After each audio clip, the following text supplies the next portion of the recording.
Good afternoon, my name is Refiloe Luvhimbi. Today I am going to tell you about how to implement problem-based learning into your classroom and how to apply the process into the teaching. So what is problem-based? This is what we need to look at. Problem-based learning, from my research, I found that problem-based learning is a group work. It's not a work that a learner needs to do by themselves. And then there are three types that we find from problem-based learning, which is challenge-based learning. Number one, that encourages the learners to use their everyday technology to solve real-world problems. So we look at place-based learning, where it emphasizes learning through participation in projects. So this prepares the learners when they start going to work in future. So activity-based learning, learners construct own meaning through hands-on activities. So this is where we're preparing our learners for their future after they have finished with their primary and secondary school. Then we look at the three roles in problem-based learning. First role is the group. Second role, educator listens to the discussion. And the last one is one of the group members become a group leader. Then what is the role of a teacher here? The teacher doesn't stand in the front of the classroom and tell the children what to do. Instead, the teacher gives guidelines and decide on a problem that the children will start working on. So let's make an example where you can say to the children, outside there are 5 cars. How many wheels do we have all in total? Let's say that's the problem. So depending with the age group that you will be teaching, because I'm a foundation phase teacher, so this is more relevant for my age group. So the children need to think of the problem. What is the problem here? So from the scenario above is how many wheels. Then comes to your objectives. When you give them a problem, you need to encourage knowledge, attitude, and the skill that you are trying to achieve. So their knowledge, they need to have basic knowledge on what you're giving them. You cannot talk about something that the children, they don't understand. That is not going to help you. You're not going to achieve your objective. And then your problem needs to acquire critical thinking. So when we talk about the critical thinking, when we go back to the problem, so the car has got 4 wheels, but there is a spare wheel. Will the children think of the spare wheel, or they will only think of only 4 wheels? Then there is 5 cars, then which means we have got only 20 wheels. Will they think of 25 or 20 wheels? This is where we see.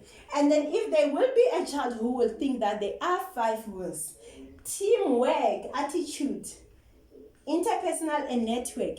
If this child is thinking of that, will the child be able to share the information with the group or keep it to themselves? These are the skills that we are trying to teach our children now, to communicate, to share. Then how to start with problem-based learning. Group leader, the teacher get the group, the learners, and the learners choose the group leader. Then learners start with brainstorming while the teacher walks around and listening to their discussions. And then they identify the issues, what they know, what they need to know, what they don't know, what they still need to go and research. And then the group leader lists all the points and the objectives. Then the group leader assigns tasks, then give tasks to everyone. Let's go and research this, find out. And then when they go to research, do not give the learners a minimum of what to use. Let them go out and research. If they want to use magazines, newspapers, textbook, multimedia, it's fine. Let them go ahead and do it, as long as they are doing something, as long as they are showing that they are interested, they want to solve this problem.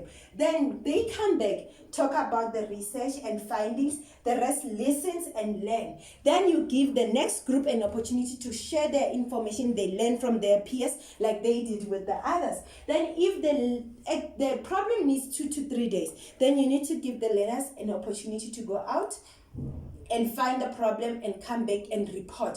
Once they are all done, then the educator and the educator decide on the next problem, and the same process repeats and the learning continues. So why do we need to use problem-based in our classroom? So we need problem-based because of it can motivate higher order essential thinking and de-emphasize memorization. So it can assist learners examine what is relevant that they need to know about the world, and then it can expand motivation to examine and arrive at a solution. So once the problem is more interesting, the children, they want to learn more, they don't want to stop. It can supply opportunity for students to collaborate and practice their communication and social skills. They learn to talk to their friends and know what the friends is thinking. And lastly, we look at the problem-based process. So we start with presenting the problem, and then the learners explain and brainstorm ideas based on what they know. Then the learners engage in independent study. Learners share their data and learn from their peers, and the learners present their solution and review what they have learned. Then lastly, the learners engage in self-peers and an education review of the process. After that, the same process carry on like that. So the learning doesn't stop, it carries on. Teacher keeps bringing the problems, then the learning carry on. So now I didn't have any other teachers to interview on how they will apply the learning based problem and do they find it useful or not. But I find it very useful, and it encourages the children to communicate. Since our children today, they are very hard to talk to. So thank you for your time. This is my research, everything.